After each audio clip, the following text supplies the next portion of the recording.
আসসালামু আলাইকুম প্রিয় ভিউয়ার্স, স্বাগতম জানাচ্ছি আর একটি খুবই গুরুত্বপূর্ণ প্র্যাকটিক্যাল কাজের ভিডিও নিয়ে। তো আশা করি সবাই ভালো আছেন। আমিও আলহামদুলিল্লাহ ভালো আছি আপনাদের দোয়ায়। তো আজকে যে কাজ আমরা আমাদের এই ভিডিওতে দেখাতে যাচ্ছি সেটা হলো সকেট জয়েন্ট। সকেট জয়েন্ট আমরা কিভাবে করে থাকি এবং কিভাবে এটা আমরা সোজা করি, কিভাবে অ্যালাইনমেন্ট করি সেইগুলাই আমার এই ভিডিওতে আমরা আপনাদেরকে দেখাবো। তো আমরা কিন্তু সকেট জয়েন্ট যখন দেই, সকেট জয়েন্টের ভিতরে কিন্তু আমরা গ্যাপলেট দিয়ে থাকি। এখানে ভিডিওতে আপনারা দেখতে পাচ্ছেন গ্যাপলেটগুলো কেমন দেখতে হয়। এটা আমরা মাঝখানে দিয়ে থাকি। এগুলো দেওয়ার কারণ হলো মাঝখানে এ ১.৫ মিলির একটা গ্যাপ রাখতে হয়। ১.৫ মিলির গ্যাপ কাজ স্থান বা কোম্পানি বিশেষ একটু কম বেশি হইতে পারে, তবে খুব বেশি কম বেশি হবে না। সেটা যাতে গ্যাপ থাকে সেজন্যই কিন্তু এই গ্যাপলেটটা ব্যবহার করি। আর আপনারা এখানে দেখতে পাচ্ছেন আমি যে সকেট এলবোটা আমি এখানে ধরেছি সেটা কিন্তু একটু এক সাইডে বাঁকা করে ধরেছি।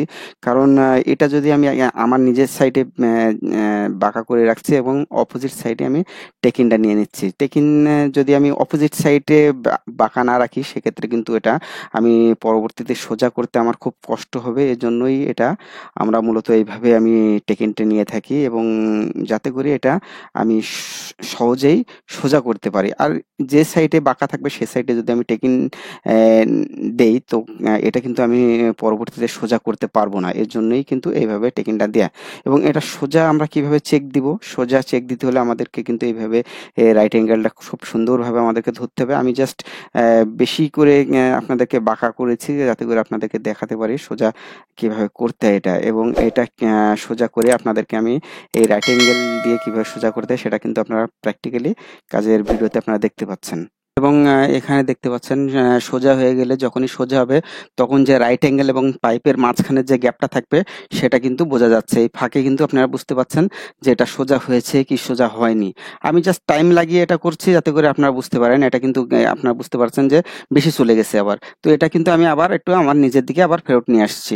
তো এইভাবেই কিন্তু আপনারা করবেন। আমি শুধু এটা টাইম নিয়ে করি যখন আমি প্র্যাকটিক্যাল কাজের ভিডিও দেখাই তখন কিন্তু একটু আমি টাইম নিয়ে করি, কারণ যাতে করে আপনারা শিখতে পারেন এবং দেখতে পারেন, বুঝতে পারেন। তো আপনাদের অবশ্যই এসব বিষয় নিয়ে কোনো প্রশ্ন থাকলে আপনারা অবশ্যই আমার কমেন্ট বক্সে কমেন্ট করতে পারেন এবং কি ধরনের ভিডিও আপনারা চান সেটাও কিন্তু অবশ্যই কমেন্ট করতে ভুলবেন না।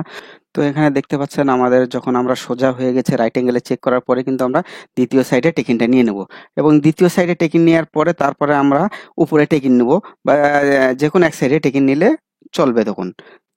তো এ সাইডে টেকিন হয়ে গেছে এক সাইডে। এবার আমরা এলবোটা 90 আছে কিনা 90 চেক দেবো আমরা। তো পাইপের সাথে আমরা দুই সাইডে দুইটা আমরা রাইট অ্যাঙ্গেল এখানে দেখতে পাচ্ছেন আমি লাগিয়েছি এবং দেখতে পাচ্ছেন এই দুইটা কিন্তু সোজা নাই।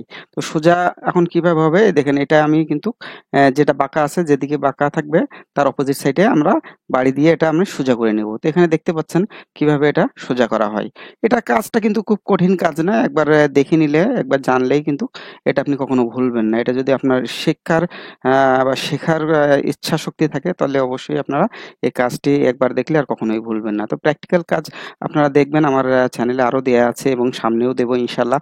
সবাই তার জন্য আমার সাথে থাকবেন। সাথে থাকলে ইনশাল্লাহ সামনে সব ধরনের ভিডিও আপনারা পাবেন। এর জন্য অবশ্যই চ্যানেলটি সাবস্ক্রাইব করে নেবেন। তো এখানে দেখতে পাচ্ছেন যখনই এটা সোজা হবে তখন কিন্তু ২ রাইট অ্যাঙ্গেলের ফেসটা মিলে যাবে। ২ রাইট অ্যাঙ্গেল মিলে যাবে। ২ রাইট অ্যাঙ্গেল যখনই মিলে যাবে তখনই আমরা এটা বুঝবো এটা সোজা হয়ে গেছে। আর যদি এটা যতক্ষণ না মিলবে ততক্ষণ এটা আমাদেরকে মিলাতে হবে। তো আমি এখানে দেখতে পাচ্ছেন আমি কিন্তু বারবার এটা মারছি, বারবার সোজা করছি এই কারণেই, শুধুমাত্র আপনাদেরকে দেখানোর উদ্দেশ্য করে।